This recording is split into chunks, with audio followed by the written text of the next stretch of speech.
आज हामीले नयाँ क्वेसन ल्याएका छौँ calculate the moment of inertia of a rod about an axis AB in the given figure. एउटा रड दिएको छ जसको चाहिँ एबी एक्सिसको मोमेन्ट अफ इनर्सिया निकाल्नु छ। यो क्वेसन प्यारेलल एक्सिस थ्योरमसँग रिलेटेड छ।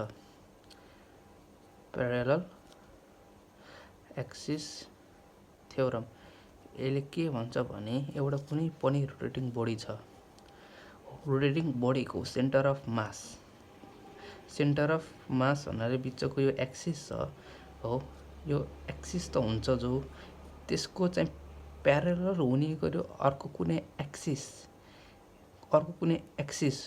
छ, यहाँ प्यारेलल हुने कुनै एक्सिस, यो एक्सिस जुन एक्सिस नि योसँग प्यारेलल हुने एक्सिसको डिस्टेन्स यल अनि चाहिँ यसको moment of inertia centre of inertia यसको प्लस यो प्यारेलल भएको एक्सिससँगको चाहिँ एमएल स्क्वायर मानौँ। यसको दुइटाको यल छ भनेको यसको त्यही एक्सिसको चाहिँ कति आउँछ भन्दाखेरि यो डिस्टेन्स दुइटाको प्यारेलल गर्दा कति आएको भन्दाखेरि यसको एक्सिस आउने भयो।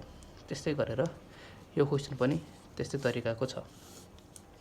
हाम्रो यहाँ रड दिएको छ यल अनि मानौँ यो एक्स छ, यो चाहिँ एक्स ड्यास छ यल। यसको सेन्टर त हुन्छ, मानौँ सेन्टर हाम्रो यत्न छ हो, सेन्टर हाम्रो यहाँ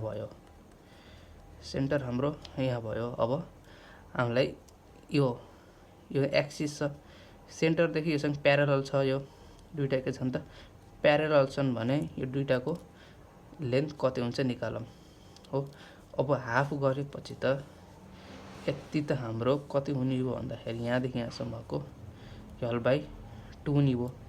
अब यसको लेन्थ निकाल्नको लागि यल/2 मा माइनस यल/4 गर्न पर्यो, जसलाई हामीले कति आउँछ भन्दाखेरि 4 2 जा 8 भनेपछि यल/4 हाम्रो यतिको डिस्टेन्स आयो है। यतिको कति आयो भन्दाखेरि यल/4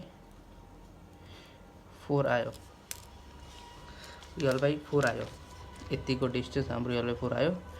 अनि चाहिँ सेन्टरको मोमेन्ट अफ इनर्सिया थाहै छ हामीलाई के हो भन्दाखेरि सेन्टरको चाहिँ mL²/12 भन्छ हो।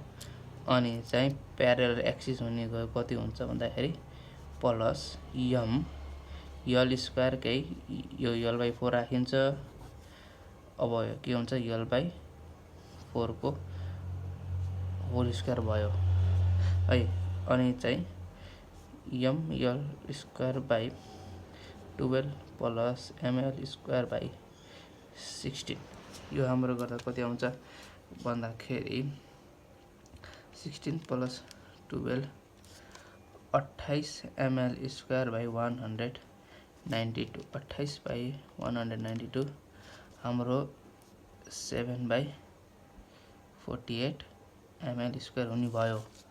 एबी को एक्सिस रड बनेको छ हुने भयो, एउटा हाम्रो एन्सर हुन्छ।